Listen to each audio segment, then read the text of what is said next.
राज्य गठन के बाद पहली बार आयोजित ग्रुप 1 की प्रारंभिक परीक्षा शांतिपूर्ण संपन्न हुई। 75% उम्मीदवार राज्यव्यापी परीक्षा में शामिल हुए थे। 19 केंद्रों पर 2,86,051 लोगों ने परीक्षा दी।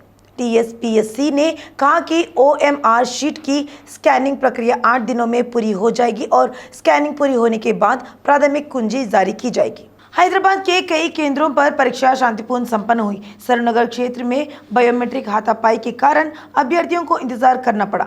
एलबी नगर क्षेत्र में मानसून की वजह से परीक्षार्थी केंद्रों पर जल्दी पहुंच गए। संगारेड्डी, जिला पाटनचेरू, मेडचल, समीरपेट, राजेंद्र नगर में परीक्षा शांतिपूर्ण संपन्न हुई। पुलिस ने संबंधित केंद्रों पर धारा 144 लागू कर दी।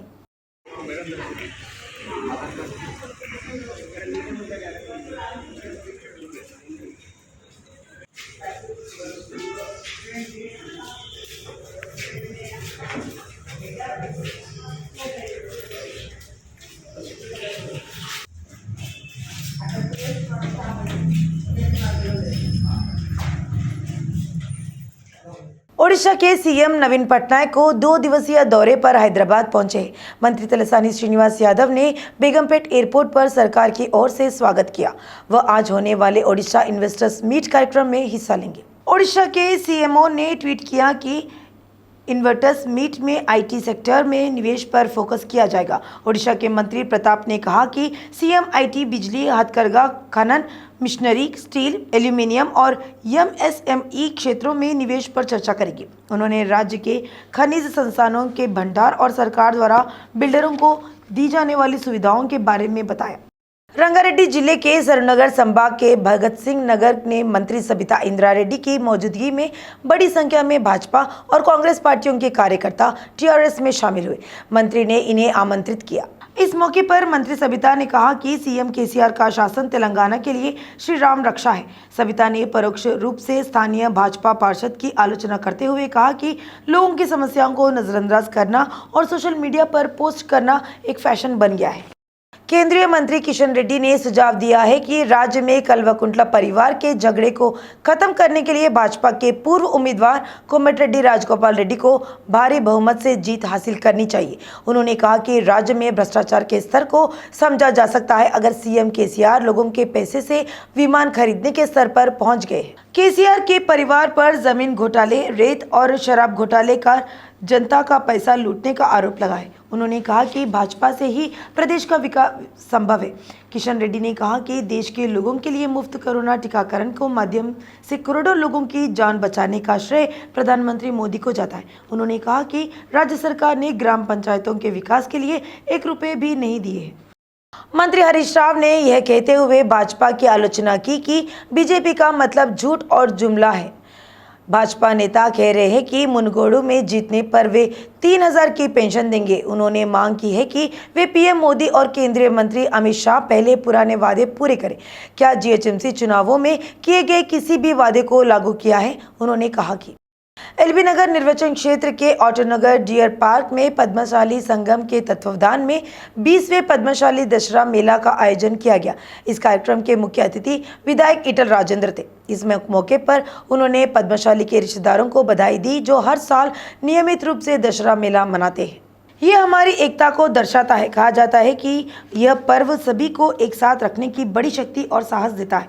ईटला ने कहा कि 20 साल तक वह एक ऐसा बच्चा था जो हथकरघा की समस्याओं पर चुप रहा, चाहे वह किसी भी जिम्मेदारी में क्यों ना हो। उन्होंने कहा कि वह भाजपा नेता के तौर पर इसका समर्थन करेंगे।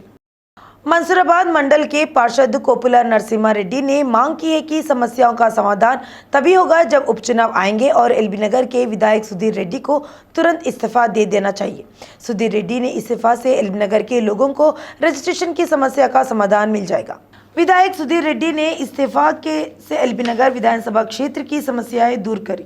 मुशर्रफबाग डिवीजन के पार्षद कोपुला नरसिम्हा रेड्डी और चंपापेट डिवीजन के पार्षद वंगा मधुसूदन रेड्डी ने कर्मघाट स्क्वायर पर कोमटिरेड्डी राजगोपाल रेड्डी के चित्र पर दूध अभिषेक किया। पार्षद कोपुला नरसिम्हा रेड्डी ने प्रसन्नता व्यक्त की कि राजगोपाल रेड्डी के अपने पद से इस्तीफा देने के बाद राज्य भर में 10 लाख पेंशन दी गई, जिनमें से 9,000 पेंशन एलबी नगर निर्वाचन क्षेत्र को दी गई है। कांग्रेस सूत्रों ने बताया कि आज होने वाले कांग्रेस पार्टी अध्यक्ष के चुनाव के लिए गांधी भवन में मतदान केंद्र बनाया गया है। मतदान सुबह 10 बजे से शाम 4 बजे तक होगा। प्रदेश में पीसीसी के 238 नेता अपने मताधिकार का प्रयोग करेंगे। कांग्रेस चुनाव समिति ने अध्यक्ष चुनाव के मतदान के लिए प्रत्येक राज्य के लिए एक रिटर्निंग ऑफिसर और सहायक रिटर्निंग ऑफिसर के रूप में कई नेताओं का चयन किया है। केरल के नेता राजमोहन उन्नीतन तेलंगाना के लिए रिटर्निंग ऑफिसर के रूप में कार्य कर रहे हैं और राजा बघेल सहायक रिटर्निंग ऑफिसर के रूप में कार्य कर रहे।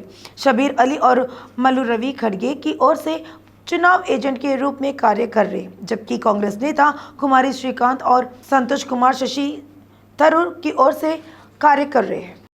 तेलंगाना जनसेना नेताओं ने आंध्र प्रदेश में गिरफ्तार जनसेना नेताओं की तत्काल रिहाई की मांग को लेकर हैदराबाद में टैंक बंड पर अंबेडकर की प्रतिमा के सामने विरोध प्रदर्शन किया।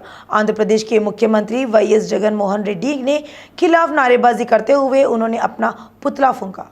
इसे लेकर पुलिस और प्रदर्शनकारियों के बीच हाथापाई और तीखी नोकझोंक हुई और कुछ देर के लिए तनावपूर्ण स्थिति बनी रही। तेलंगाना जनसेना पार्टी के प्रदेश अध्यक्ष शंकर गौड़ ने चेतावनी दी है कि वाईएस आरसीपी के मंत्री अपनी जुबान पर काबू रखें, नहीं तो उन्हें इसकी उचित कीमत चुकानी होगी। क्या एपी पुलिस वाईसीपी कार्यकर्ता है? शंकर गौड़ ने पूछा कि क्या वे जनता के रक्षक हैं। उन्होंने सवाल किया कि सत्ताधारी पार्टी ने 3.5 साल में ऐसा क्या किया है जो उत्तराखंड को तरस रहा है। पवन कल्याण इस बात से नाराज है कि वह जनवाणी कार्यक्रम को रोकने के लिए नए नाटक कर रहे हैं।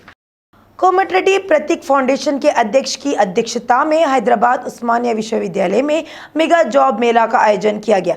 आयोजकों ने बताया कि फाउंडेशन के चेयरमैन एमपी कोमटिरेड्डी वेंकट रेड्डी की अध्यक्षता में कार्यक्रम का आयोजन किया गया। इस अवसर पर इस कार्यक्रम में आए सीबीआई के पूर्व निदेशक लक्ष्मी नारायण ने फाउंडेशन की सेवाओं की सराहना की।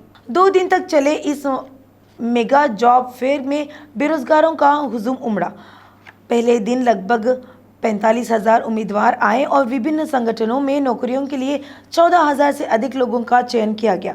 ओयू के एक बीटेक छात्र को फैक्ट सेट नाम की कंपनी ने 9 लाख रुपए के बड़े पैकेज की पेशकश की थी। दूसरे दिन भी बड़ी संख्या में प्रत्याशी पहुंचे। अंबरपेट गोलनाका में मिलाद उन नबी भव्य तरीके से मनाया। इस कार्यक्रम में समिति के अध्यक्ष यूसुफ मोहीउद्दीन, मोहम्मद सबीर और मोहम्मद फहीम ने भाग लिया। मुस्लिम लोगों ने भक्ति के साथ नमाज अदा की। इस अवसर पर भक्तों के लिए अन्नदान कार्यक्रम का आयोजन किया गया।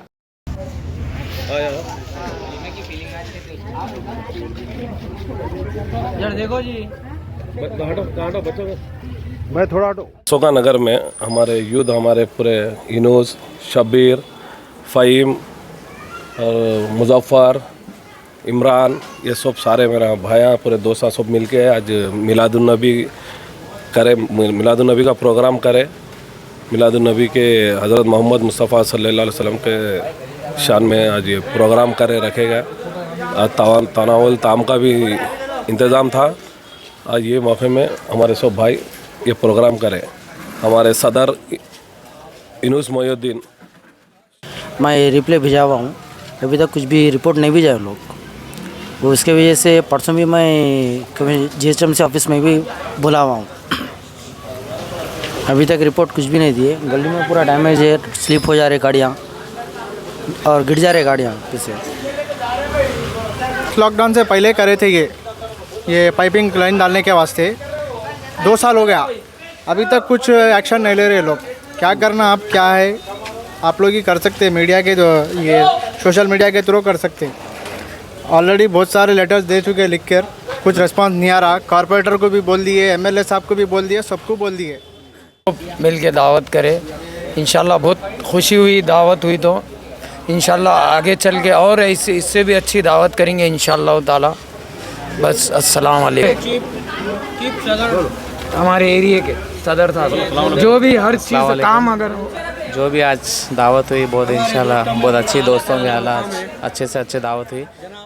टीआरएस की पूर्व सांसद बुर्रा नरसैया इसी महीने की 19 तारीख को बीजेपी में शामिल होंगे।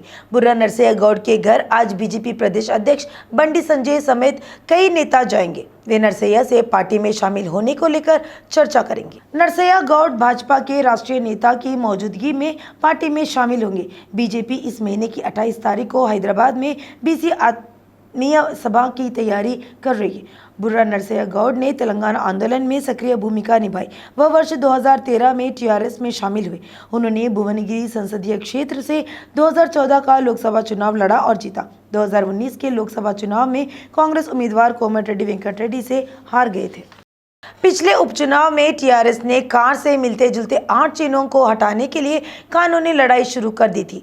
उच्च न्यायालय ने कल न्यायाधीश के घर पर एक आपातकालीन सुनवाई करने से इनकार कर दिया, जब सुनवाई करने के लिए एक सदन प्रस्ताव का अनुरोध किया गया था। इसी के साथ आज लंच मोशन पिटीशन दाखिल करने का फैसला किया गया है। टीआरएस ने चुनाव आयोग से इस महीने की 10 तारीख को कैमरा, चपाती रोलर, डॉली, रोड रोलर, साबुन बॉक्स, टीवी, सिलाई मशीन और जहाज को प्रतीकों की सूची से हटाने का अनुरोध किया। उन्होंने कहा, कई चुनावों में उम्मीदवारों को कार जैसे चिन्ह दिए गए, जिससे मतदाताओं में भ्रम की स्थिति पैदा हो जाती। टीआरएस उम्मीदवारों को मामूली अंतर से हार का सामना करना पड़ा। इसलिए टीआरएस नेताओं ने सीईओ से कहा कि उन्हें इस बार चुनाव में आवंटित ना करें, लेकिन चुनाव आयोग की ओर से कोई जवाब नहीं मिलने के कारण वे उच्च न्यायालय का दरवाजा खटखटाने की कोशिश कर रहे हैं। टीआरएस का कहना है कि पूर्व में 2018 के चुनावों में कार जैसे चिन्हों ने जिसे उनके उम्मीदवारों को नुकसान पहुंचाया था। उन्होंने कहा कि इन प्रतीकों को वाले निर्दलीय उम्मीदवारों को कई निर्वाचन क्षेत्रों में मान्यता प्राप्त राजनीतिक दलों के उम्मीदवारों की तुलना में अधिक वोट मिले हैं। टीआरएस के चुनाव आयोग को समझाया कि यह स्पष्ट है कि उन्हें वोट इसलिए मिले क्योंकि वे कार से मिलते जुलते थे। हैदराबाद में भारतीय मानक ब्यूरो के तत्वावधान में रन फॉर क्वालिटी के नाम से एक दौड़ का आयोजन किया गया। इस कार्यक्रम में मुख्य अतिथि फिल्म अभिनेता आदावी शेष थे। नेकलेस रोड पीपल्स प्लाजा से जल विहार तक चलती है। दौड़ की शुरुआत जंगली सेज का झंडा लहरा कर की गई है। इसमें विभिन्न महाविद्यालयों के विद्यार्थियों ने बढ़ चढ़कर भाग लिया। अज्जू शेष ने कहा, स्वस्थ रहने के लिए सभी को व्यायाम करना, चलना और दौड़ना चाहिए। अज्जू शेष ने कहा। हैदराबाद शहर में हत्याओं की संख्या दिन ब दिन बढ़ती जा रही है। मरने या मारने के तरीकों को लेकर लोगों की सोच बदल रही है। शहर में भी इस तरह की हत्याएं होने से लोग दहशत में हैं। हत्यारे भी सबूत मिटाने के लिए नए नए तरीके अपना रहे हैं। उप्पल में हाल ही में पिता पुत्र की जुड़वा हत्या के मामले ने हड़कंप मचा दिया है। हैदराबाद में भारी बारिश हुई। शहर के आसपास के शेखपेट, गोलकोंडा, मणिकोंडा, टोली चौकी, मेहदीपट्टनम, अंबरपेट, नारायणगुड़ा और हिमायत नगर में भारी बारिश हुई। सभी सड़कें बारिश के पानी से भर गई है। बारिश का पानी सड़कों में घुसने से भारी वाहन फंस गए। इससे वाहन चालकों को परेशानी हो रही है।